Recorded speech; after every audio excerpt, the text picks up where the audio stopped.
Você já usou o seu passado como desculpa? Pensa, quantas vezes você já explicou um comportamento seu dizendo: "Sou assim por causa de", e completou a frase com algo que aconteceu há anos? Meu nome é Isabela Matos, eu sou psicóloga e hoje eu quero falar com você sobre autorresponsabilidade. Não daquele jeito raso, com aquela história de pare de ser vítima e tome as próprias rédeas da sua vida. Isso pode até soar bonito, mas não ajuda, não muda absolutamente nada. O que é importante está embaixo disso. Porque é tão difícil quebrar padrões de comportamentos, mesmo quando a gente sabe que precisa. E o que realmente muda quando essa virada acontece de verdade. Fica aqui, porque esse é exatamente o tipo de conversa que a maioria das pessoas nunca tiveram consigo mesmas e que vai fazer você se destacar em todas as áreas da sua vida. Em maior ou menor grau, todos nós somos marcados. Em algum momento da sua vida, por melhor que ela tenha sido, algum acontecimento, alguma experiência marcou parte de quem você é.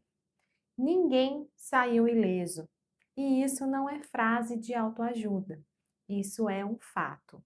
Você pode ter tido pais que te amavam de verdade, que fizeram o melhor que podiam, e ainda assim ter uma voz interna que diz que você não é suficiente, porque o amor imperfeito deixa marcas. Se você teve pais muito protetores, o mundo provavelmente parece um lugar perigoso para você. E a mensagem que ficou gravada aqui dentro é que sozinho você não dá conta. E se eram autoritários, talvez a voz que ficou seja a da incompetência, aquela que aparece toda vez que você precisa tomar uma decisão importante, dizendo e sussurrando bem baixinho: quem você acha que é? Também tem feridas que parecem nunca cicatrizar por completo, que toda vez que algo toca nelas, vem uma dor que a gente jurava que tinha deixado no passado. E não tem nada de errado nisso. Todos nós temos os nossos pontos fracos. Mas escuta isso com atenção. O foco não é ter sido ferido. O foco é o que a gente faz com isso depois. Existe uma linha muito tênue entre entender de onde você veio e usar esse entendimento como âncora. Pensa comigo numa imagem. Imagina que você está carregando uma mochila pesada. Dentro dela tem todas as coisas difíceis que aconteceram com você. E faz muito sentido, é necessário que você carregue essa mochila por um tempo. Até porque você precisa processar o que tem dentro dela. Mas tem pessoas que chegam num ponto em que nunca mais abrem a mochila, só continuam carregando e usa como justificativa o peso dela para parar de caminhar. Essas frases doem em mim quando eu ouço. Não porque são mentiras, mas porque são meias verdades.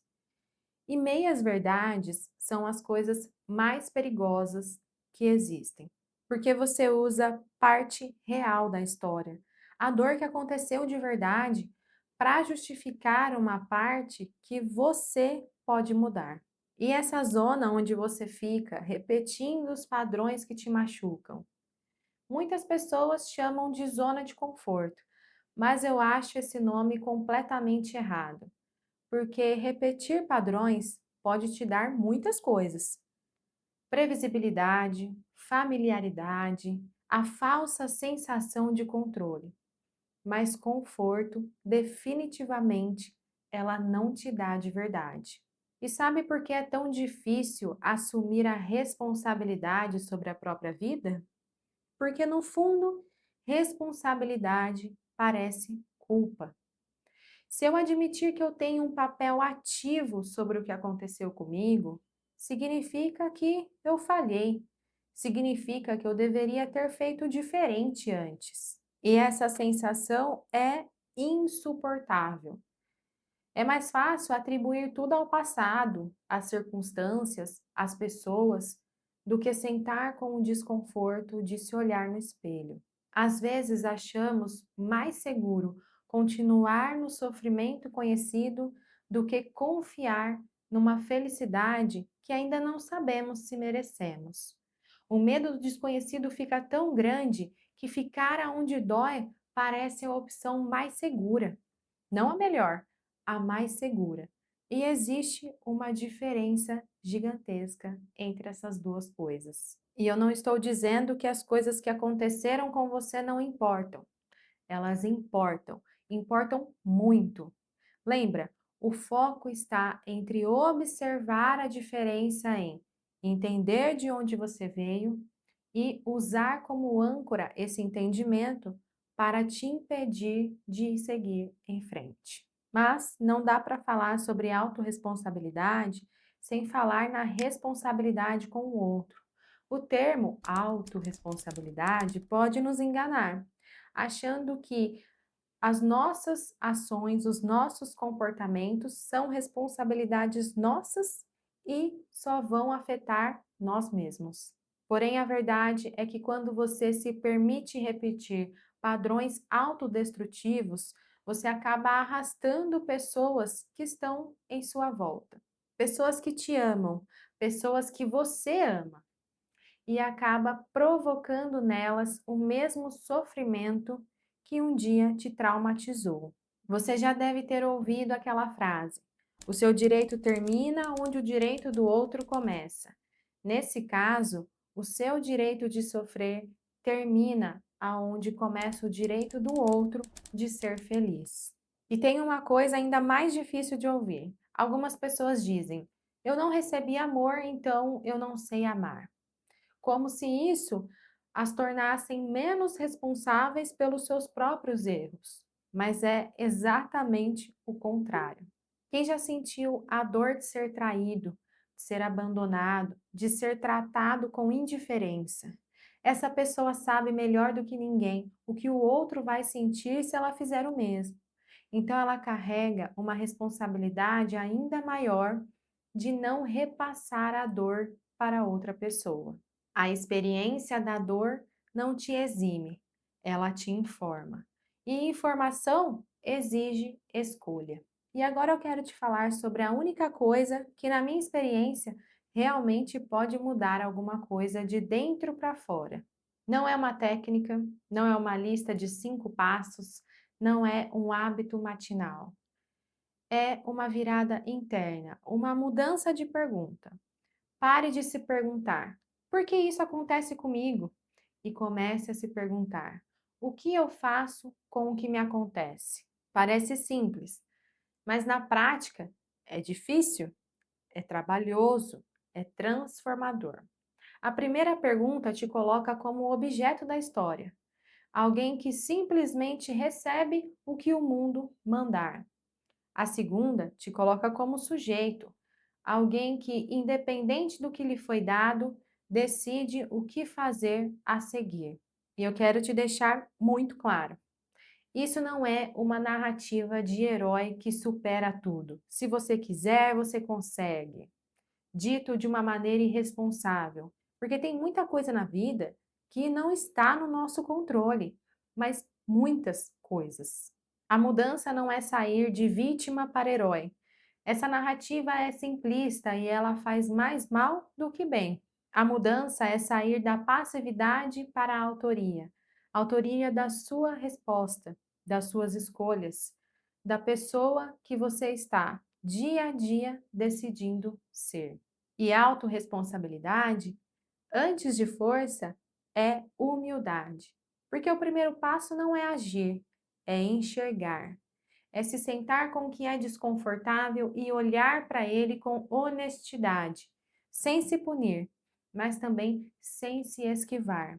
É a diferença entre você entender que você teve uma mochila para carregar, o que é válido, o que é real, e perceber que você tem a escolha de decidir o que você vai tirar dessa mochila e o que você vai deixar para trás. Isso não apaga o que aconteceu, não minimiza a dor, mas muda completamente o que você faz com ela. E como faz para começar isso na prática? Começa com uma pergunta honesta, não para outra pessoa, para você mesmo. Em que áreas da minha vida que eu estou usando o passado como justificativa para não me mover? Não para se culpar, só para enxergar. Porque você não pode mudar o que você não consegue ver. E muitas vezes o maior trabalho não está na ação, está no olhar. Não uma grande transformação, não uma virada de vida do dia para a noite. Uma pequena escolha, porque a autorresponsabilidade se constrói com gestos pequenos, feitos de forma consistente ao longo do tempo. E sim, vai doer, porque olhar para si mesmo com honestidade sempre dói um pouco, mas é uma dor diferente. É a dor de algo que está cicatrizando e não de algo que está se reabrindo. Por fim, eu quero que você leve isso. Você não é apenas resultado do que aconteceu com você. Você é também resultado das escolhas que você faz com o que te aconteceu. Se esse vídeo fez sentido para você, deixe o seu gostei. Se inscreva no canal se você quer continuar explorando temas como esse. Aqui eu falo sobre psicologia de um jeito que eu gostaria que alguém tivesse me falado antes, sem julgamentos, sem fórmulas prontas, mas com honestidade. Eu te vejo na próxima quinta-feira e até o próximo vídeo.